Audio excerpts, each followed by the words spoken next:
नवाब राय के नाम से सबसे पहले सोजेबतन लिखी, जो सन 1908 ईस्वी में जमाना प्रेस कानपुर से प्रकाशित हुई। ये बहुत अच्छा प्रश्न है, आपको याद रखना है, ठीक है।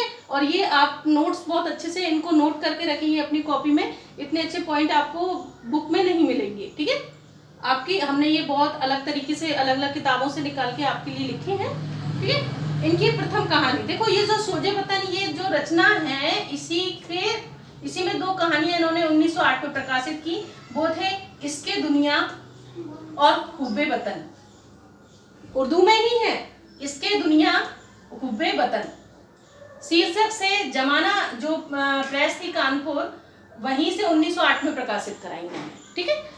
ये सोजेबतन रचना 1908 में जमाना प्रेस से कानपुर से ही प्रकाशित हुई, और इसमें दो जो प्रमुख जो उनकी कहानियां थी वो भी इसी समय प्रकाशित हुई।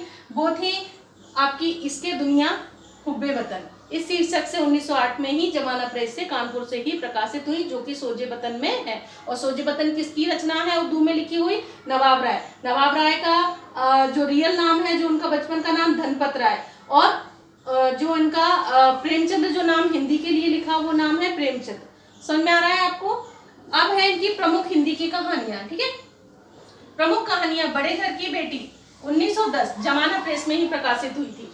कब? बड़े घर की बेटी को जो रचना है, इसको पहली रचना इनकी, अधिकतर लोग इसी रचना को जो कहानी है इसको पहली मानते हैं। 1910 में ये जमाना प्रेस में ही प्रकाशित हुई थी। सौत, ये आपकी हिंदी की मूल कृति है इनकी, और देवनागरी लिपि में लिखी गई है, इसलिए इसको भी पहली रचना कौन सी मानी जाती है? ये हिंदी भाषा की पहली रचना। लेकिन अगर लिपि में यानी पूर्ण रूप से हिंदी भाषा में देवनागरी लिपि लिखी हुई रचना कोई है तो वो है उनकी सौत। कब? 1915 में। और प्रकाशित किस में हुई? सरस्वती में। सरस्वती के संपादक कौन थे? सरस्वती के संपादक थे महावीर प्रसाद द्विवेदी। कब से कब तक? महावीर प्रसाद द्विवेदी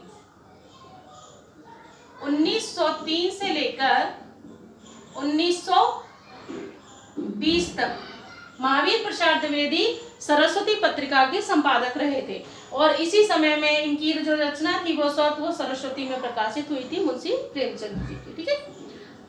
कुछ लोग ऐसा मानते हैं कि पंच परमेश्वर जो 1916 में प्रकाशित हुई थी हिंदी में, यानी कि देवनागरी लिपि की ही है, इसको हिंदी की प्रथम कहानी तथा अंतिम कफन को मानते हैं।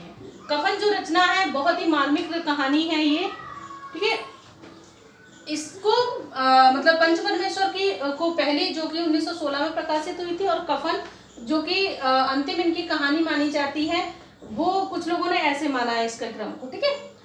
इनको क्या कहा जाता है? मुंशी प्रेमचंद को कथा सम्राट कहा जाता है। क्या कहा जाता है? कथा सम्राट, यानी कि कहानी सम्राट, ठीक है। इन्होंने लगभग कितनी कहानियां लिखी हैं? लगभग इन्होंने 300 कहानियां लिखी हैं, ठीक है। और जो 300 कहानियां लिखी हैं वो आज के समय में मानसरोवर में 8 खंडों में विभक्त हैं। इनकी जो कहानी संग्रह है वो किस नाम से जाना जाता है? मानसरोवर के नाम से जाना जाता है, और वो कितने भागों में है? 8 भागों में प्रकाशित हुआ है। बच्चों, उम्मीद है आपको अच्छा लगा होगा। धन्यवाद।